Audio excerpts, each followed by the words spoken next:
The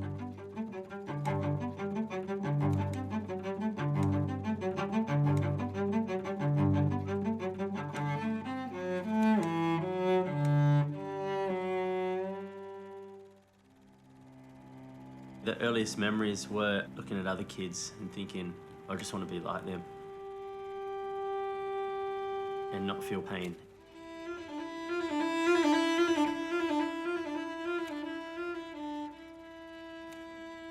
Wearing bandages on my hands or around my feet and seeing other kids making fun and pointing the finger, and you always felt like you were left out, you were not normal. Why? Why do I have this? You know, there's no cure.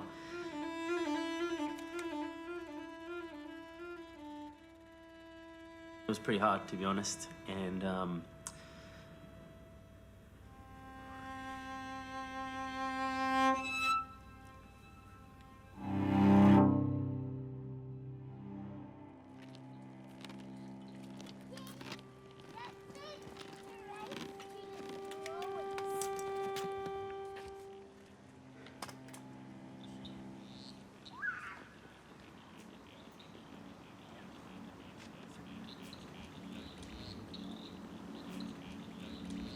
let's go, Jay.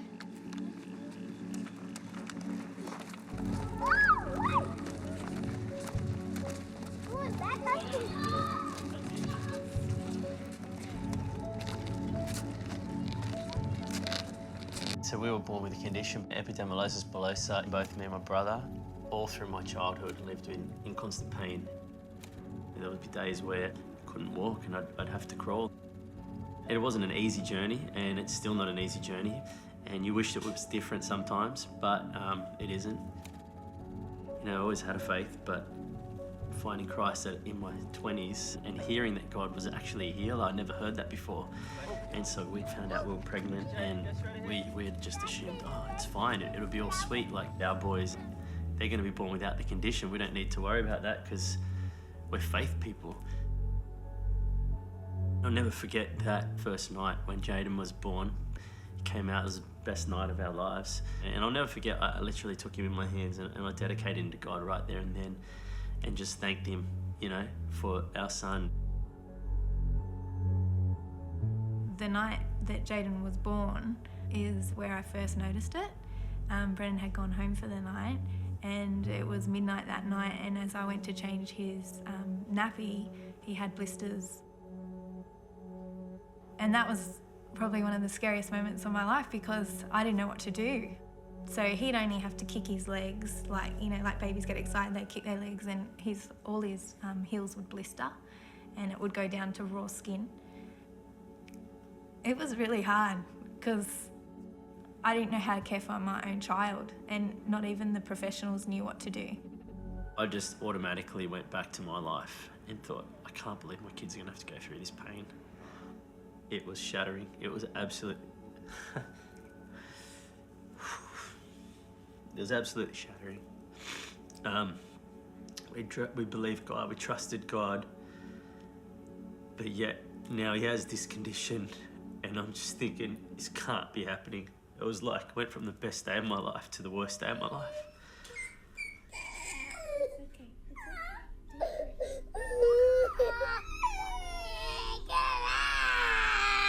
Sorry, buddy. Sorry. You are always brave, mate. Just hold Mum's hand. Just hold Mummy's hand.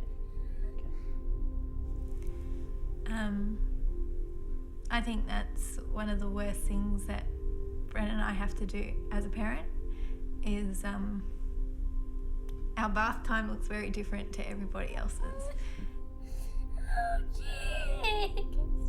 It's a horrible thing that you actually, like, it feels like we're hurting them, but we have to do that to help them or it's only going to get worse. Okay, bud. Okay. My first response was why? Like, why do my children have to go through this? And like, I wish that I could have it for them, do you know? Like, I wish I could take it from them so that they wouldn't have to live with this pain. There's still times when times are really tough and we ask God, why can't they be healed? Because it's just like, the promise is in his word. So why can't we see that fulfilled in their lives? But it's what we do in the waiting. We believe that he will heal them. And so it's what we do in the waiting that's been important.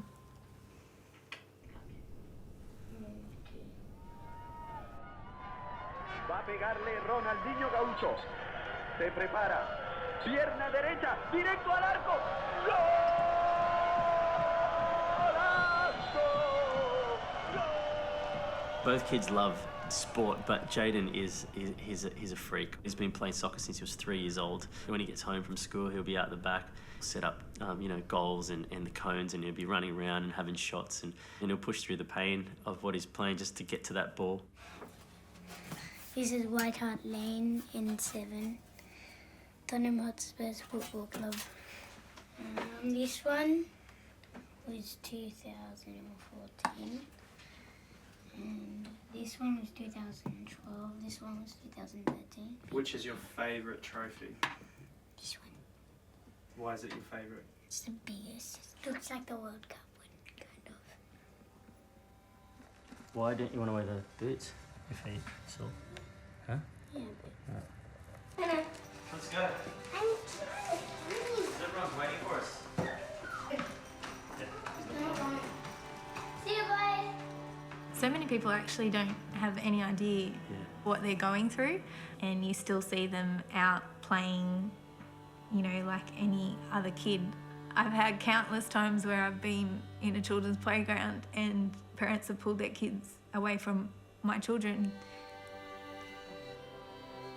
thinking they're going to catch something or that something's wrong with them.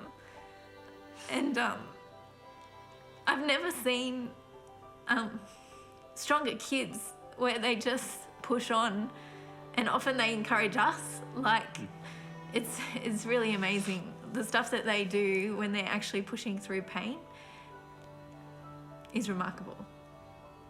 I always ask him, I say, what do you want to do when you get older? He says, I want to play for Tottenham. I want to be a professional soccer player. I go, cool, if that doesn't work out, what do you want to do? He goes, I might be a preacher like you. Who thinks playing a game is the best thing about soccer? Who thinks scoring goals? I think one of the things that I've learned on the journey is that pain automatically makes you look inward. It actually takes your focus off outward. And to be honest, I didn't want it. It was almost like, here's a platform. Do you want this platform? I'm like, no. But really felt like God spoke to me and said, what about all the people that haven't got a voice? What about all the people who are stuck and they don't have an answer? They don't have the hope that you have in this condition. What about them? And I remember sitting there and thinking, what could I do? So Brendan rang me before Christmas 2014, and he explained who he was and where he was from, and that he also actually suffered from EB, as does his 2 children. And he just explained that he was in a position to try and, help some of our EB families just before Christmas. And I just said to her, I said, look, I know how hard it is for our family. And I said, but we've got a great support network around us. And I just said, is there anything we can do as a church to maybe help any of the families? And so the Hillsong Church so generously donated these hampers, and the families were just so touched. It was just amazing, and so many families and individuals were touched by the generosity of Brendan just initiating this thought. What I was completely blown away with was she started to tell me where all these people lived. And literally one lady lived, 2 minutes from our house. And I'd never met her in my life. Hello. Hi, Vanessa. How are you? All right, how are you? Very good. Thank you. How are you? Wow, not too Good bad, to see thanks. you. Yeah, you too. So this is for your daughter, obviously. Oh, wow. Mm-hmm. Oh, thank you. I'm Is that for feeling her from wrapped. you? Yeah. And then there's 2 hampers there. Oh, These are some Christmas Carol CDs for you. oh wow. And this is for your son. So there's a little packet of headphones in it and Oh, glasses he'll be and wrapped, yeah. a bodyboard. I don't know if he goes to the beach. Oh, yeah. Yeah. And then there's a jumper in there for it as well. Oh, thanks very much. Yeah. For me, I was like, wow, like I could have sat here and wallowed in our pity and challenge, but yet God gives us an avenue that while we have maybe been given something, or maybe we're going through something that we don't want to be in, there's always a platform. There's always a platform to maybe reach out and help somebody else. There's always a platform to reach out and do good. And one thing that I found doing that actually was like, wow, I just didn't realise the freedom that came inside of me when I was able to be a blessing to others. I've never ever received anything like that before. I was just, you know, I don't have the words to explain. I was just absolutely touched. That was great. And it was also nice to know that there's somebody just local that knows what I'm going through. Or, yeah, so. I don't believe God put a condition on us at all. I believe that God is good. I believe He's a healer. But I do believe that He's able to make every situation work together for good. And so, yeah, the weaker you get sometimes, the stronger you can become. It might look like a handicap, or it might look like an unanswered prayer. It might look like a situation that you don't want to be in, but yet there's people on the other side of that that are going to either gain hope from you, or you're going to be able to bless and help through a tough season.